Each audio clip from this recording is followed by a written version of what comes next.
Chazak ou Baruch Rabotai, on est le 24 aujourd'hui dans le mois de Shvat. Toujours qu'on est dans cette belle date, le Teilim 24, on fait référence à le Mizmor de la Parnassa, que Rosh Hashanah, on ouvre le Echal, et on ouvre les mains pour recevoir. Hier, on a même partagé l'histoire que tout le monde connaît avec le pêcheur à Yafo, qu'il prenait que les petits poissons, il jetait les grands poissons. Et quand ils ont demandé, mais nous on fait à l'envers, en général on prend les grands. Il dit non, moi j'ai une petite marmite, ils ne rentrent pas les grands. Alors c'est vrai que Dieu il nous donne tellement beaucoup de l'abondance, mais des fois, nous, notre récipient il est petit. Aujourd'hui on va essayer peut-être de comprendre comment ragrandir notre récipient pour avoir beaucoup plus. Je ne parle pas que de la parnassa, c'est du bonus, surtout dans la santé, shalom bayit, éducation des enfants.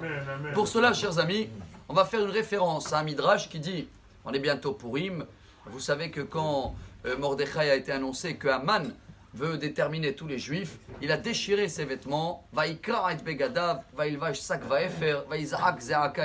a déchiré les vêtements, il a jeûné, il a pleuré.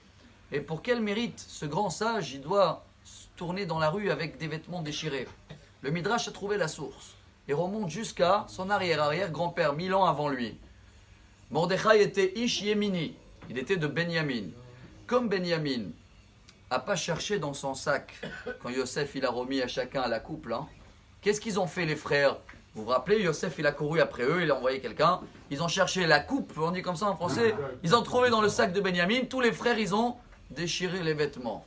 Alors comme Benyamin a fait en sorte de ne pas fauter, mais de faire que ses frères ils vont déchirer les vêtements, même si ce n'est pas une faute, on va le prouver tout de suite, et son arrière-petit-fils devait payer sur ça et déchirer ses vêtements pour réparer ce qu'il a fait son arrière-grand-père.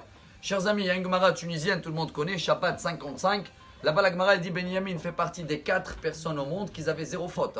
Il y avait Benyamin, Ishaï, le père de David, Amram, le père de Moshe, et Kilhav, le fils de David.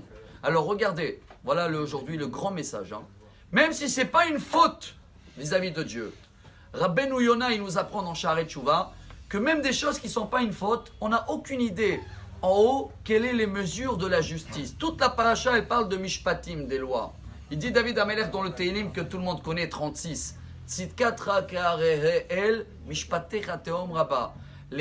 Chaque chose qu'on fait, même si ce n'est pas un péché, ça peut faire des fois des dégâts qu'on n'a pas idée. Alors qu'est-ce qu'on doit faire?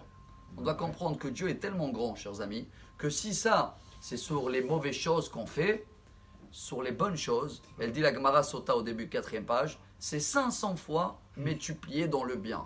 Chaque bonne action qu'on va chercher faire, alors il y a une récompense, la marmite elle devient beaucoup plus grande, la bracha elle arrive. Alors venez, on essaye de comprendre qu'on ne peut jamais comprendre les dégâts qu'on fait, même pas dans des péchés, dans des choses que quelqu'un à cause de nous a fait un péché. Alors si je comprends ça, je vois que Dieu est tellement grand dans sa justice que dans l'abondance, c'est multiplié par 500. Si on a compris ça, préparez la marmite, bonne pêche j'espère pour tout le monde et excellente journée. Amarabi El Azhar, Amarabi Hanina.